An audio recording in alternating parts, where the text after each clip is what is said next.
Les amis, salut à tous et j'espère que vous allez bien. Aujourd'hui, préparez-vous à éveiller votre 7e sens puisque nous allons parler de Saint Seiya Omega. Donc c'est peut-être une vidéo qui, entre guillemets, peut faire polémique puisque Saint Seiya Omega est une série qui fait polémique tout simplement. Beaucoup ont détesté sa race et beaucoup ont grave kiffé. Bon, la plupart des gens qui n'ont pas du tout aimé, en général, c'est les fans de Saint Seiya de la première heure. Elle est extrêmement différente au premier abord, mais finalement, elle n'est pas du tout différente de l'ambiance de Saint Seiya qu'on connaît. Saint Seiya Omega est donc une suite de la première série Saint Seiya, donc produit par Toei Animation et comptabilise un total de 97 épisodes. Avec au passage une superbe VF, je tiens à le souligner que la version française de Omega est top, et surtout le personnage de Soma qui m'a extrêmement fait kiffer en français puisque le doubleur de Soma n'est autre que Benoît Dupac qu'on a connu la plupart du temps sur Onizuka, donc c'est lui qui faisait Onizuka dans GTO, et ce doubleur partout où il passe il fait des masterclass, et là il fait Soma, donc un personnage important de la série, et à chaque fois que tu l'entends ça fait grave kiffer. Donc la VF, franchement rien à dire, même si en VO c'est quand même mieux, on va pas se mentir. Bref, si tu connais pas Saint Seiya, déjà c'est très grave parce que c'est un manga de ouf, c'est un classique, c'est un des plus grands mangas de tous les temps, les vrais savent. Bref, de quoi ça parle Saint Seiya si tu connais vraiment pas? En gros,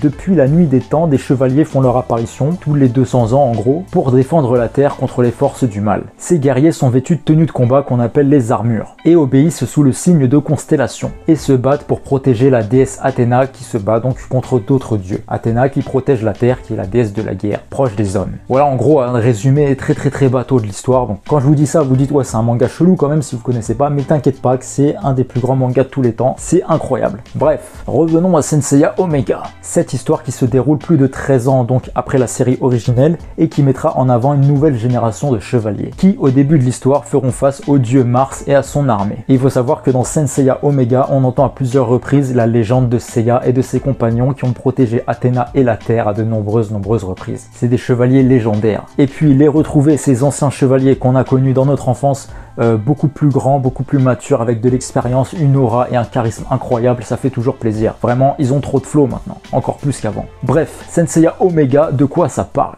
13 ans ont passé depuis la destruction du dieu Hadès. Seiya, etc. affrontèrent le dieu Mars et pendant le combat, une météorite s'écrasa sur Terre, interrompant l'affrontement. Deux enfants apparurent alors, un au cosmos de lumière et l'autre au cosmos de ténèbres.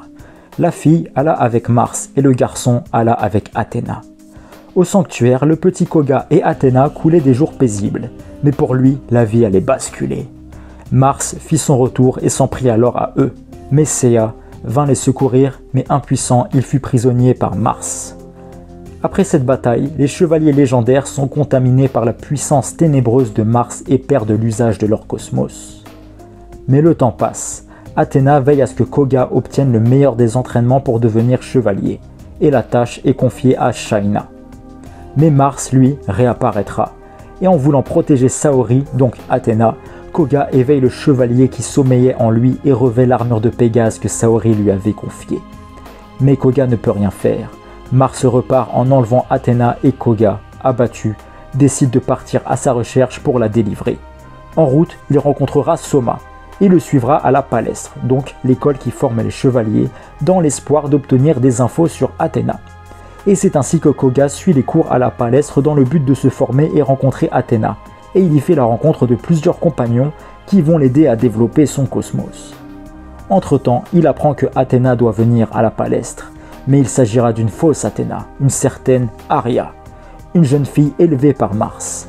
Il la force à devenir Athéna dans le but d'utiliser ses pouvoirs. Mars détruit le sanctuaire et érigera à la place la tour de Babel. Bref, ça c'était le pitch de base, mais il faut savoir que dans Saint Seiya Omega, on a eu plein de changements par rapport à la série originelle. Ce qui au premier abord a dégoûté énormément de fans. Par exemple, on a les éléments, puisque dans Saint Seiya Omega, tous les chevaliers maîtrisent un élément par-dessus leur cosmos. Donc les 7 éléments sont la lumière, les ténèbres, le feu, l'eau, le vent, la terre et la foudre. Un autre changement aussi par rapport à la série originale, ce sont les Clowstones. Donc c'est plus les Closebox qu'on avait dans Saint Seiya, maintenant ce sont des Clowstones. Donc c'est des pierres précieuses qu'ils portent autour du cou, et en gros c'est ça, leurs armures, elles sont sous forme de pierres précieuses qu'ils mettent autour de leur cou. Et on va pas se mentir, question merchandising, ça marche du feu de Dieu. Et ce qui a le plus dégoûté les fans de Saint Seiya en voyant Omega, c'est surtout les nouvelles armures qui sont beaucoup plus souples, proches du corps, flexibles, etc.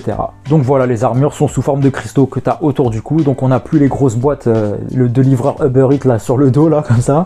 En tout cas au début, puisqu'ils vont réapparaître à partir de la saison 2, puisqu'il faut savoir que pour Omega, à partir de la saison 2, l'équipe de production a changé, une bonne partie de l'équipe de production a changé, et ils avaient envie de revenir aux fondamentaux de Saint Seiya et ravir les fans de la première heure de Saint Seiya. Donc on aura des nouvelles armures, on aura les close box qui vont revenir, et comme je vous ai dit, les armures vont être beaucoup plus détaillées et beaucoup plus balèzes qu'au début de la série où elles sont toutes élastiques, proches du corps, etc. Donc fini les collants et les armures élastiques, bonjour les grosses armures qu'on kiffait bien dans Saint Seiya à partir de la saison 2. Des nouvelles armures au design extraordinaire. Non mais attends mec, t'es complètement naïf ou quoi? C'est que du capitalisme quoi, c'est juste pour faire des nouvelles armures et vendre des nouvelles figurines quoi, y a pas de fond, c'est de la merde. Alors oui, si à chaque nouvelle série Saint Seiya on nous sort l'argument du fanservice pour vendre des figurines Bandai à 140 €, bah c'est un peu n'importe quoi, puisque résumer une série Saint Seiya à ça n'a pas de sens, c'est comme résumer une série Gundam à de la vente de figurines et de maquettes. Non, une série qui fait du business et du merchandising n'est pas forcément dénuée de sens et d'intérêt. Au contraire, tout ce côté fanservice n'enlève rien à l'émotion et au sentiment qu'on peut ressentir en regardant Saint Seiya Omega. Bref, autre nouveauté qu'on a également dans Omega, c'est la palestre. La palestre, qu'est-ce que c'est? Donc c'est une école de chevaliers qui sert à former des chevaliers tout simplement. Pourquoi pas, en vrai, c'est beaucoup dans l'air du temps, hein, dans tous les mangas d'aujourd'hui pratiquement, on a une école de quelque chose. Mais ce côté Saint Seiya à l'école des sorciers a beaucoup dégoûté beaucoup de gens. Mais malgré tous ces changements, je trouve que Omega respecte vraiment l'univers Saint Seiya. La série est mine de rien géniale et la saison 2 est grandiose. Les musiques, elles sont géniales, elles sont épiques, elles sont touchantes comme d'hab hein, dans toutes les séries Saint Seiya. De toute façon, c'est ça, c'est une marque de fabrique de Saint Seiya, les musiques. Des musiques super tristes, épiques, etc. Parce que oui, dans Saint Seiya Omega, il y a énormément de morts. Des morts importantes et imprévisibles. C'est de la tragédie pure.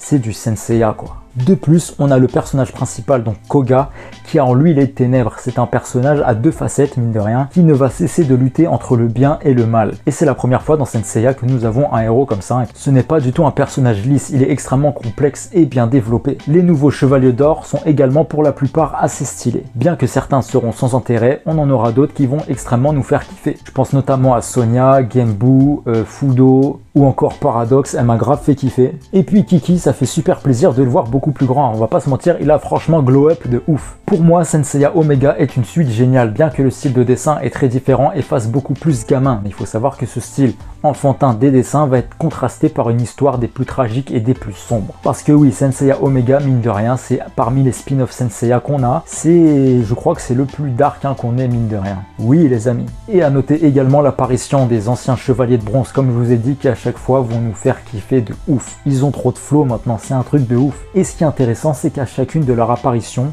on verra comme un passage de flambeau entre l'ancienne et la nouvelle génération. Enfin, c'est comme ça que je l'ai pris, dites-moi en commentaire ce que vous en pensez. Beaucoup ont pu lâcher Saint Seiya Omega en cours de route, notamment à cause de la saison 1, qui, mine de rien, on se retape un sous-arc du sanctuaire où les chevaliers de bronze vont devoir monter les 12 maisons du Zodiac pour aller défoncer le grand méchant, etc. etc. Mais finalement, c'est un peu ça l'esprit de Saint Seiya et c'est ça qu'on kiffe au final. Et puis, on va pas se mentir, dans cet arc, il y aura quand même des combats grandioses et déchirants. Je pense notamment au combat entre Soma et Sonia, donc chevalier d'or du Scorpion, qui va être incroyable. Il est pas très long, mais qu'est-ce qu'il est intense en émotion. Oh là là, j'ai kiffé ma race. Mais ce qui m'a vraiment rendu amoureux de Saint Seiya Omega, comme je vous ai dit, c'est surtout la saison 2. Car oui, la saison 2 est incroyable. Et je pense que le changement de l'équipe de production y est pour beaucoup. Avec notamment l'apparition du personnage de Subaru qui va être très intéressant. Dans la saison 2, on aura énormément d'épiques. C'est une guerre avec deux armées qui s'affrontent. On aura par exemple Athéna entourée de tous ces chevaliers comme ça qui vont aller sur le front.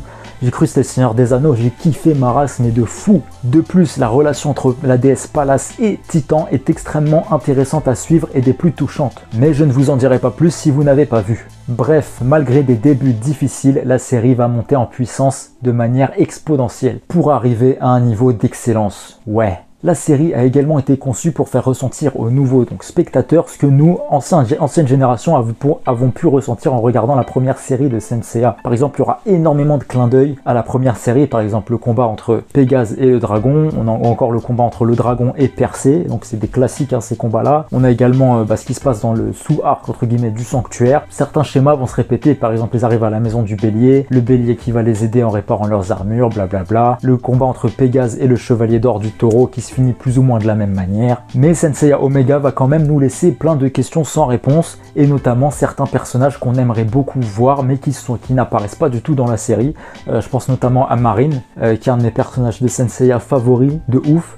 Et on la voit pas du tout. Seika également, donc la sœur de Seiya, qui n'est pas là-dedans. Alors que je pense que beaucoup l'attendaient, mine de rien. Parce qu'il passe tout Senseiya à chercher sa sœur. Et il la retrouve et elle est pas là.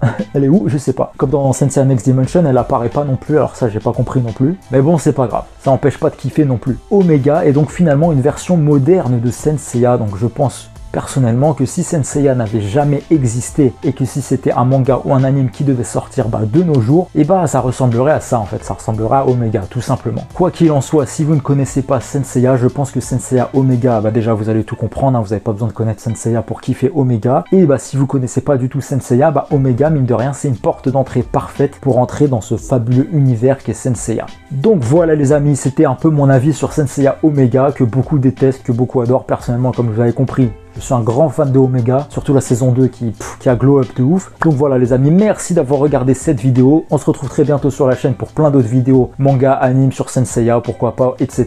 etc. D'ici là, prenez soin de vous et prenez soin de vos proches. On se retrouve très vite, à bientôt. Salut!